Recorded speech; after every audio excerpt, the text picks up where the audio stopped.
Whether you work in a school, a business, a nonprofit organization, or a governmental agency, if you want diversity to work, no matter how big or small your initiative, there are 5 steps that you need to follow.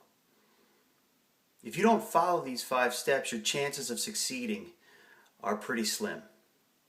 However, if you do follow these 5 steps, you have a really great chance of making diversity work. The interesting thing is, almost no one who fulfills a diversity initiative even knows about these 5 steps. However, after watching this video, you're not going to be among them.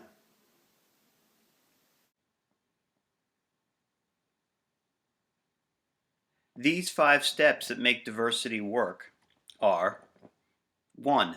The inclusion of all and the exclusion of none. Step 2. Discomfort equals positive change. 3. Self-evaluation. 4. Practicing worldview. And 5. Healthy communication. Think of these 5 steps as being like a brand new car. This car has a full tank of gas, a perfect engine, and an ignition that's turned on and ready to go. But even if you have all that, if you're missing just one wheel, you're not going anywhere. It's much like this when it comes to our 5 steps. All 5 must be fulfilled in order to make diversity work. Leaving one out will get you nowhere.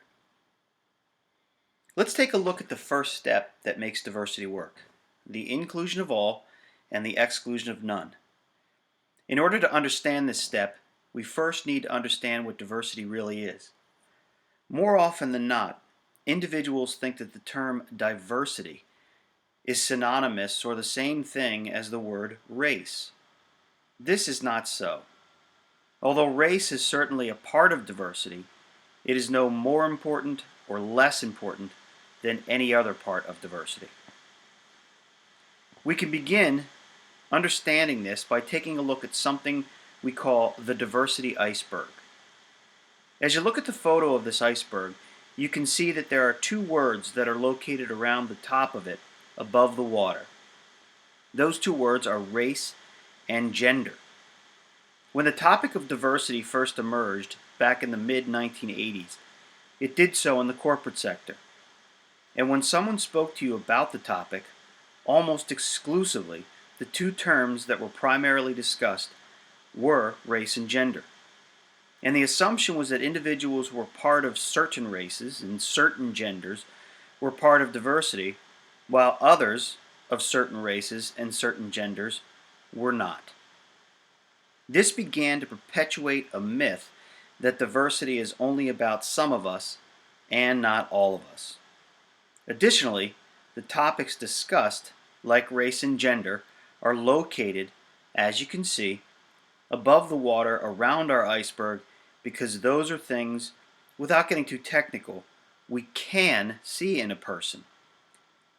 Today, we know that diversity does not include race and gender only, but it now includes many, many other things.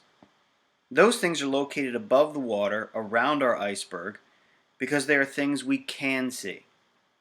But there are also many things that would be located below the water around our iceberg because they include characteristics in a person that we cannot typically see but are still present. If you take a look at our iceberg now, you can see that there are many, many things that fall under the auspices of what diversity really is.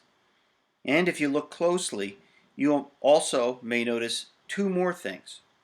1, most of the characteristics listed around the iceberg are located below the water.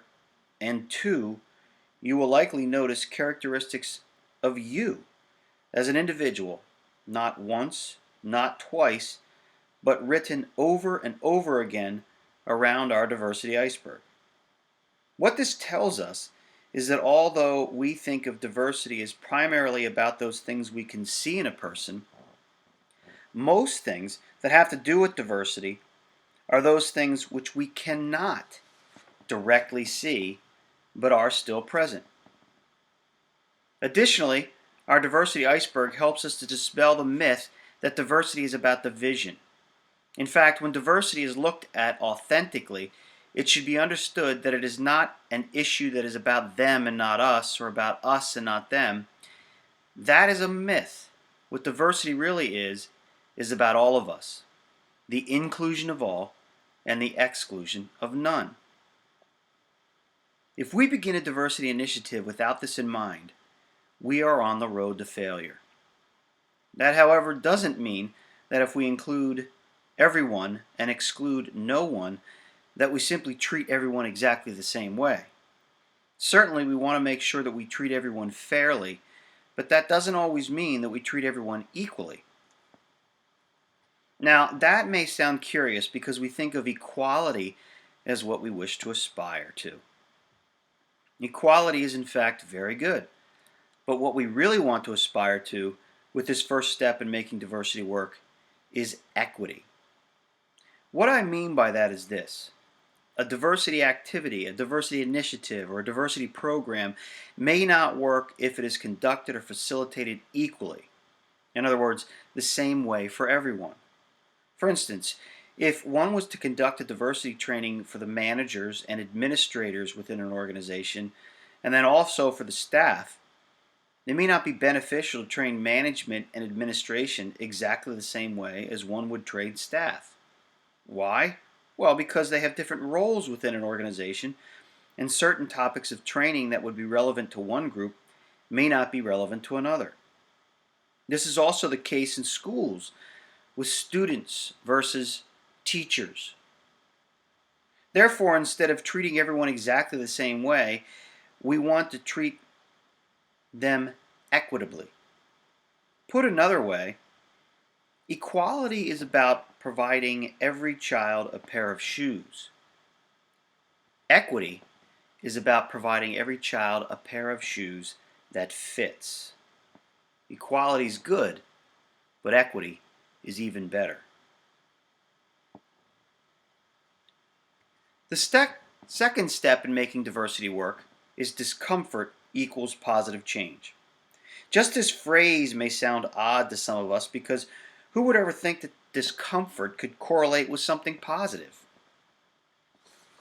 However, we all face discomfort in our lives, and if we understand that we do learn from it many times in positive ways, this may help to modify that original perspective. In order to understand, let's take a look at something called the comfort circle. When the word diversity is simply uttered, many of us already feel uncomfortable because we think of it as something designed to leave some people out, and that it creates division and conflict. When we understand what diversity really is, as you do now, we can begin to realize that discomfort is congruent with positive change or progress. But how many of us really like to feel uncomfortable? Well, not many. We choose our friends because partly we want to be around people with whom we feel comfortable. And why not? When we think about becoming more diverse at the workplace or in a school or any other kind of organization, we think, well, I'm afraid I won't feel comfortable around people who I see as different from me. Well, when we begin to realize that we already have the tools to face discomfort by taking a look at this comfort circle, it can result in something positive for us. We can realize that this discomfort can actually bring about positive change when it comes to diversity also. If you take a look at our comfort circle, think about this, and I'll explain what the comfort circle really is in just a moment. There's an old adage that says, a risk-free environment is a learning-free environment. Anytime we learn something new, we have likely taken a small and or safe risk. At the same time, we've also felt some discomfort in order to reach this new place. So within the comfort circle is each of us. In our illustration, each individual represents the small white circle, and around the individual is a larger circle. This larger circle is the comfort circle. Any experience that takes place inside our comfort circle is comfortable to us. Sometimes these things are so comfortable, we don't really even think about it when they happen.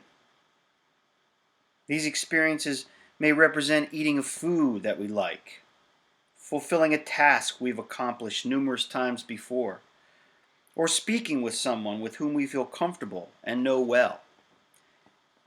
But when we move outside of our comfort circle, things can become uncomfortable. Before you ever eat that food for which you now enjoy the taste, before you ever went to that place where you now feel comfortable, before you spoke to that person with whom you feel comfortable being around, you didn't know whether or not you would enjoy or feel you belong or even want to communicate with this person, be in this place, or do these things. Therefore, you had a choice. You could either decide to not confront your discomfort and remain within your comfort circle, or you could face your discomfort and try this new food, go to this new place, or talk to this person and see if in fact you might feel better about it. In the long run, because you decided to face your discomfort, your comfort circle grew and positive change resulted. Now you have a comfort circle that is larger than it was previously, and any experience that you intend to confront in the future, which was at the same level of discomfort as these experiences, will be something that is now within your comfort circle. This is something we do all the time without often even thinking about it. But that indicates that we already have the tools to face discomfort in order to bring about positive change, even when it comes to diversity. The more we confront our discomfort, the larger the circle becomes. And the people we saw as different before will still be the same as they were previously, different from us. But in the future, we can feel more comfortable because of a larger comfort circle.